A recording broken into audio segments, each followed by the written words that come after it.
欢迎来到16频道，今天来聊一下《Love Sea 海洋之恋》的原作小说故事，从包养的关系变成真情侣，也从不相信爱情到最后找到真爱。虽然题材很典型，但也有很多有趣的高低起伏。那废话就不多说，现在就一起来看看连少忠犬公是如何追到连少傲娇兽的吧。注意后面会含有大量的剧透，所以不想被剧透的各位请斟酌使用哦。首先简单介绍一下两位主角，公的名字叫马哈萨木，20出头，15岁就离家出走，自己一个人生活，所以对他来说只要有钱一切好说。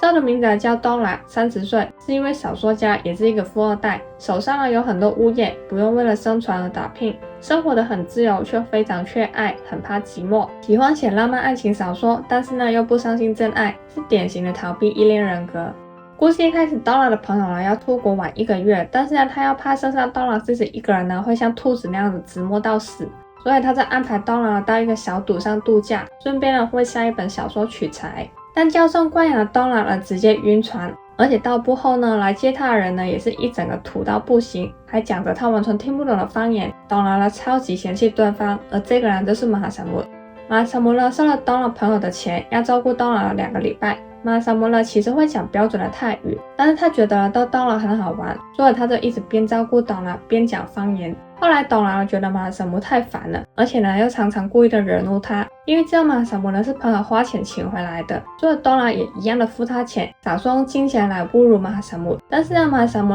不止没有生气，还说收了钱就要更卖力的工作。东拉整个人大傻眼，决定了要专心工作，无视马哈萨木。然而东拉写书的时候遇到了瓶颈，马哈萨木看出来了，就带东拉出海散心，之后也抓了野生的海胆给东拉吃。东拉终于觉得马哈萨木看起来有比较顺眼一点，如果无视刚见面时的不愉快，其实马哈萨木跟东拉互相都觉得对方很有性吸引力，加上东拉到岛上后又一直没有跟别人发生过关系，两人稍微互相挑情，后来就起了干柴烈火。这样我们稍微回到前面，东拉写书时候遇到了瓶颈。原来东拉在写小说的时候都需要跟别人发生关系才会有写作的灵感。在跟马哈萨木发生关系后东拉直接灵感大爆发，而且马哈萨木的技术很好，所以他就付钱让马哈萨木跟他做。马哈萨木当然也是很乐意的答应了。之后东拉也开始没那么抗拒马哈萨木，两人终于有时间好好的互相认识。马哈萨木聊了一下自己15岁的时候被赶出家门的故事，东拉聊了一下自己不相信爱情的原因，收下两人开始互相依靠，也开始对对方有了兴趣，关系也渐渐的暧昧了起来。然而开心的时间很快就迎来结束，本来东拉就只有计划在岛上待2个礼拜，在曼谷也有工作等着他。马哈萨木想要叫东拉留下来，但又自觉没有资格。就在东拉正要登船的时候，东拉走下船，问马哈萨木要多少钱才愿意跟他回曼谷。马哈萨木听完毫不犹豫，连行李也没有收拾，就跟东拉回了曼谷。然而回到曼谷后东拉却叫助理写了一份合约书，东拉每个月会给马哈萨木6万块的包养费，如果马哈萨木找到薪水了，东拉也愿意支付他的学费。这段关系东拉也有权说结束就结束。马哈萨木虽然很不开心，但他还是签了包养合约，但是他也对东拉说，你可以不相信爱情，但不可以阻止我去爱你。东拉的母亲跟姐姐都是曾经为爱疯狂的人，但下场是母亲被家暴，姐姐成了单身妈妈。对东拉来说，爱情这是悲剧的代名词，所以她坚持自己不会爱上马哈萨木。但马哈萨木也坚定地说自己会改变东拉。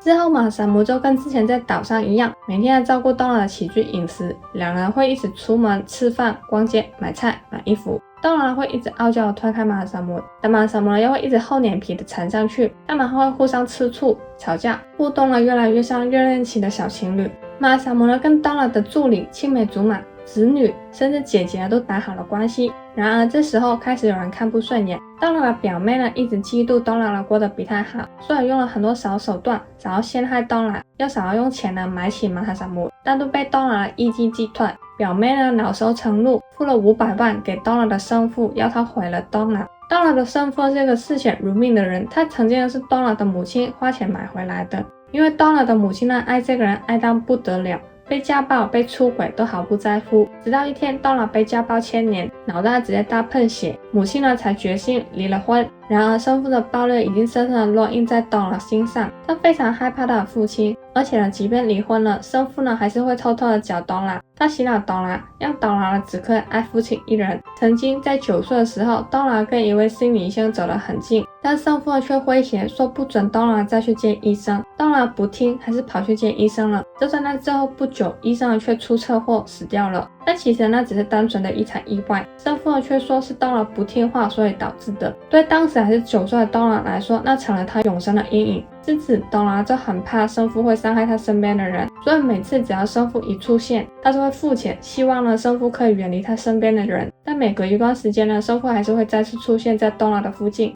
这一次因为表妹付的钱，生父呢再次找上刀郎，生父要求刀郎离开马哈萨姆，而且呢还找人打了马哈萨姆。虽然马哈萨姆呢有反抗成功，但还是受了一点小伤。刀郎很怕马哈萨姆呢下次会直接小命不保，在生父的要求下，刀郎提出解除合约，还在马哈萨姆面前直接把合约书撕烂。然而马哈萨姆却说，既然合约没了，那他就可以不用再听刀郎的要求。不顾刀郎的反对，马哈萨姆直接用拳头解决了刀郎的生父。刀郎的生父呢被马哈萨姆打到站不起来，而且马哈萨姆呢还帮刀郎的母亲带话，如果不远离他们一家的话，刀郎的母亲呢以后就不会再提供生活费给他。原来刀郎的母亲呢一直都努力用自己的方法来保护他们一家人。马哈萨姆呢叫刀郎看清楚，现在他生父呢只是一个敢讲却什么都做不了的中年废物，不用再怕他会做出什么事情。之后刀郎的生父呢也终于不再来骚扰他们，表妹也被送了出国，永远呢不得再踏足泰国。一切事情结束后，马哈萨姆呢也已经到了曼谷4个月。马哈萨姆跟刀郎的相处呢也已经跟一般情侣无异，但是呢他们却还没有正式确认关系。而马哈萨姆在岛上呢还有潜水店的生意等着他回去顾，而且因为他一生呢志在保护海洋生态上，终有一天他还是得回小岛，所以他设计了一条手链，想正式的跟刀郎告白。告白当天，刀郎看到马哈萨姆的手链跟认真的表情，他怕了，想阻止马哈萨姆的告白，但马哈萨姆呢还是认真的说他爱刀郎。然而刀郎却完全不愿意听，对他来说，爱情呢永远不会有美好的结局。他甚至想要重新写一份新的合约，还把马哈萨姆送的手链呢扔到垃圾桶，说不要。最后马哈萨姆在刀郎的房间外等了一整晚，但刀郎还是没有出来反悔。马哈萨姆觉得自己最后还是赌输了，原来他还是没能走进刀郎的心里面，所以他决定放弃。马哈萨姆呢收拾好自己的东西后，头也不回的离开了刀郎的家，回到岛上。但对马哈萨姆来说，这一切的回忆都很重要，所以他把刀郎喜欢的数字8纹在了腰上，就纪念了他这一段疯狂的爱情回忆。对马哈萨姆的离开，刀郎很伤心，不吃不喝，把自己锁在房间里。但刀郎又觉得这就是最好的结局。然而马哈萨姆送的手链他却不舍得真的扔掉，一直躺在他房间的垃圾桶里面。直到有一天来看刀郎的青梅竹马把手链藏了起来，刀郎以为助理错手了把垃圾扔了，发疯的跑去垃圾场，却发现垃圾都被清空了。那一刻刀郎终于崩溃了。之后青梅竹马拿着手链出现，问刀郎打算怎样做，也顺便来帮刀郎做了一下心理辅导。看着失而复得的手链，刀郎终于下定决心去把马哈萨姆追回来。然而跑到岛上见到马哈萨姆的那一刻，他却一句话也讲不出口。见到刀郎的出现，马哈萨姆很意外，但在看到刀郎拿着手链，马哈萨姆以为刀郎只是要来还东西，他觉得伤心、难过又生气，说自己没有兴趣再奉陪刀郎玩下去，请刀郎要玩就去找别人，不要再找他。马哈萨姆把话都讲得很重很难听，让刀郎觉得一切都已经太晚，没有希望了。但他还是做了最后一次的挣扎，因为他没办法面对面的对着马哈萨姆讲，所以他留了一支录音笔给马哈萨姆。录音里他讲了很多次的对不起，但最后他也讲了最关键一句话：我爱你。听完录音的马哈萨姆不敢相信自己耳朵，冲去找刀郎，看到马哈萨姆气势冲冲的样子，刀郎以为马哈萨姆生气了，想要道歉。然而马哈萨姆却一把抱住了刀郎，说不想要再听到刀郎说对不起，说刀郎没有做错。最后刀郎终于可以面对面的对马哈萨姆说我爱你，两人也终于正式的成为男朋友。之后因为工作的关系，两人要分开，但他们都不想要远距离，所以最后两人约好以后还是要一起生活，半年住在岛上，半年住在曼谷。刀郎还偷偷的在岛上买了房子，给马哈萨姆一个大惊喜。看到有靠海的大阳台，马哈萨姆觉得很开心，但马哈萨姆也对刀郎说，家不一定是要一个房子，而是只要有刀郎的地方，那不管在哪，那都是家。完美撒花！以上就是 LOVEC 原作小说的大概剧情。小说其实还有很多其他的人物跟事件，但个人只抽了主要关键内容出来。整体故事非常有美美老师的风格，现实得来又很梦幻，